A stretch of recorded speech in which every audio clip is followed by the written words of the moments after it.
Hello. In my previous talk I was talking about a framework for life, elements of a Christian philosophy.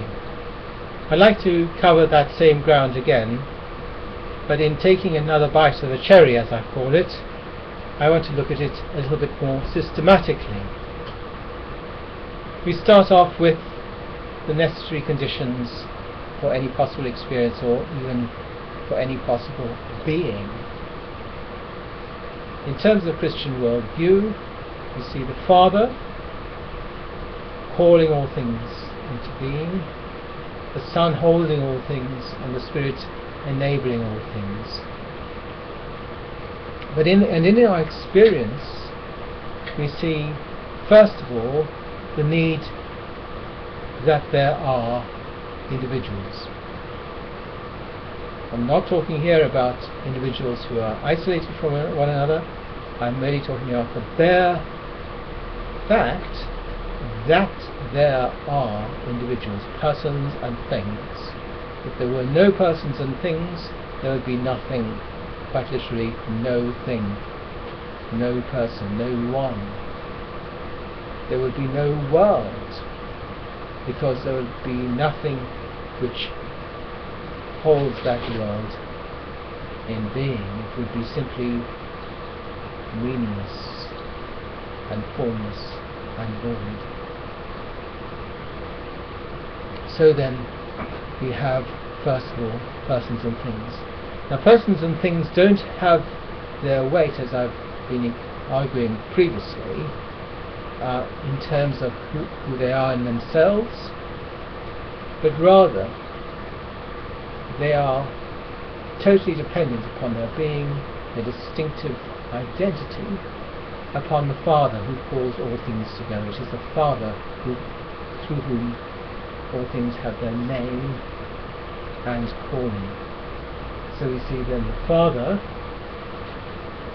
bringing all things into being, calling them into existence and naming them. And so the Father then, the work of the Father is the ground for individuality that there are individuals. And it is again grounded in the work of the Father that we can speak of the totality idea of origin,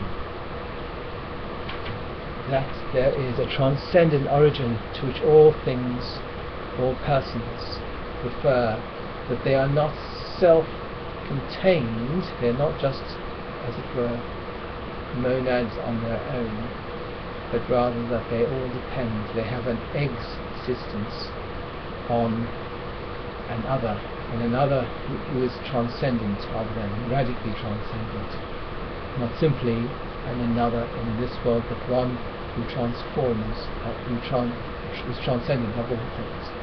So we then have the Father as the ground of the origin idea, the totality idea of origin, as well as the ground of the very being of each individual.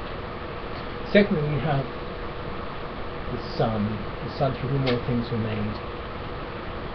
Now, in our experience, the second necessary condition is that the individuals who we've been describing, persons and things, need to relate to one another. If they were simply isolated, they could not even know one another, or even, I would argue, know themselves. There would be no reflexivity possible. In order for any knowledge to be possible, there needs to be relations. Relations are those connections which bind all individuals to one another. And there are relations is a necessary condition, which is called relationality. Relationality is that there are relations. So that there are relations is another necessary condition for any possible experience. And I said that these relations are what makes it possible to know other individuals and be known to oneself. But also, these relations aren't purely different ways of knowing, they're also ways of being. They're different, they have a structure, a reality which is not dependent entirely upon the individuals they connect, because these relations are universal. They can apply to similar relations between other individuals. For example, the relation of blue, and blue is a relation, which means that a normal individual experiencing an object in a certain light within a certain range of functions of that object sees that object as blue. So there's a relation of blue between the observer and the observer. But that relation of blue is not unique to one individual or even one object, but is universal to all others who have a similar set of conditions, that the subject and the object fall within a certain band of requirements. So then, therefore, the relation blue is a universal.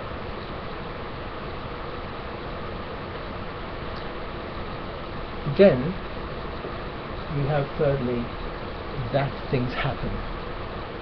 And that things happen is what we call time.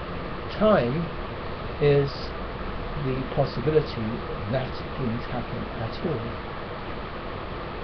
And time needs to be seen in terms of the work of the Holy Spirit, the one who opens all things. And it is in the Holy Spirit that the purposiveness of events is grounded.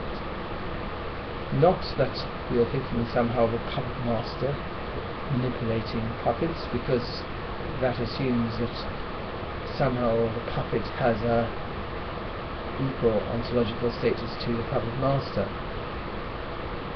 and that somehow these are two causal entities relating to one another. No, the Holy Spirit is the basis of all causality. As such, the Holy Spirit is not a cause among causes, but the basis of the very possibility of causality. And it is through the Holy Spirit that the hope of this world is opened up, despite our sinfulness and our disobedience. God, Father, Son and Holy Spirit working and showing their common purpose in the work of the Holy Spirit is what the hope of this world consists in. Revealed supremely in first instance in the resurrection of Jesus, but to be revealed in the transformation of this whole cosmos. So we then have the worldview of the Christian worldview of Father, Son and Holy Spirit, but also this philosophical working out of this in terms of the elements, the necessary conditions for any possible experience or indeed of being. And both that there are individuals, relations and events, and our ability to grasp them in the light of the totality ideas of origin, coherence and purpose is grounded in the work of the three persons, Father, Son and Holy Spirit. So we then have the Transcendentals of individuality, relationality and time. And as I indicated in the previous discussion, these can be played down, or more emphasis placed on one rather than the other, and this results in distortions.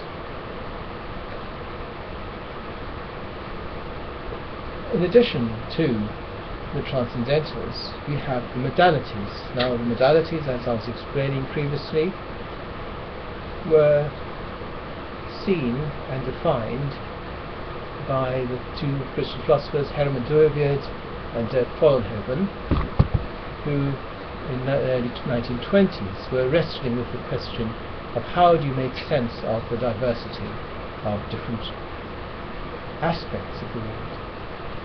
And David, and possibly Vollenhoven in the Walk on the Dunes, came to this realization that you have these irreducible aspects of the world which are ordered, so the diversity is not a disharmonious diversity, but one which is an ordered one. And our task as Christians is to uncover this. In the course of their philosophical reflection, the two philosophers came up with eventually 15 irreducible modalities, but this isn't set in stone. We need to see this in terms of a process, a continuing provisional process. And indeed, I argue that there needs to be one slight emendation, and different people within the tradition of Vollenhoven and David have at different times suggested slight emendations. But the basic principle is the same, that there is this irreducible diversity of aspect, and that these refer to one another by what is called analogies, that is, they point to one another, that there are anticipations, anticipations, as I prefer to put it, to follow Vollenhoven, although it's also written in the normal way, anticipations, in other words, pointing forward, upwards, from one modal nexus to another, or retrocipations, pointing downwards from one modal nexus to another. These anticipations are associated with the core of each modality, and they point to another modal core. They are not themselves the core, because they anticipate a different modal core, but they point to that, and they link that modal nexus to another modality. So we have first number, quantity, space, spatial modality, number, space, movement, physical energy, life, sensitivity, the analytic or logical modality, cultural, formative or historical modality, the aesthetic modality, which I put there, although David and Vollenhoven put it much higher up, so I put it, indicated that by drawing an arrow. The next is the symbolic lingual modality, then the conventional or social modality, the economic, the legal, the ethical, and the stupid. Now the precise ordering of this and what they mean and how you tease it all out is a complex business, and it's important not to get too hung up on it and just stick to the major principle that there is this diversity, and that we can, if we accept that basic principle, tease out such an ordering, albeit provisionally. There are two books which I'd like to recommend in this regard. One is a more introductory book called Contours of a Christian Philosophy by L. Carlsberg. It's written, it was published in 1975 by Baton and Schipperheim, and then another more recent one and a much more advanced one by Professor Dani Strauss, D.F.M. Strauss, Philosophy, Discipline of the Disciplines, at the very reasonable price of £10 in the UK or equivalent, which I'd well recommend getting hold of if you'd like to explore this further. Now both Carlsberg and Strauss explain David's and Vollenhoven's system very helpfully, showing how these anticipations and retrocipations work, and how it helps to inform and uncover many questions which there are. The difficulty is, the danger is that people can focus too much on one modality and ignore others, or they ignore the links across the different modalities. Either way, it results in impoverishment and distortion. And it's only as we hold out this full diversity that we see the richness of the created order. Now, the modalities and the transcendentals, how do they link up with one another? Each of the transcendentals, individuality, relationality and time, are refracted into the many different modalities, into that same noble suite.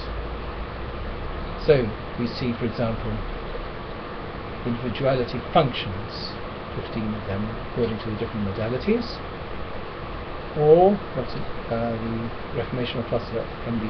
Stuffler calls relation frames. You can see 15 of these relation frames, all kinds of relation, once again according to the different modalities. And thirdly, the different kinds of time, or time aspects, and that's refracted out like that.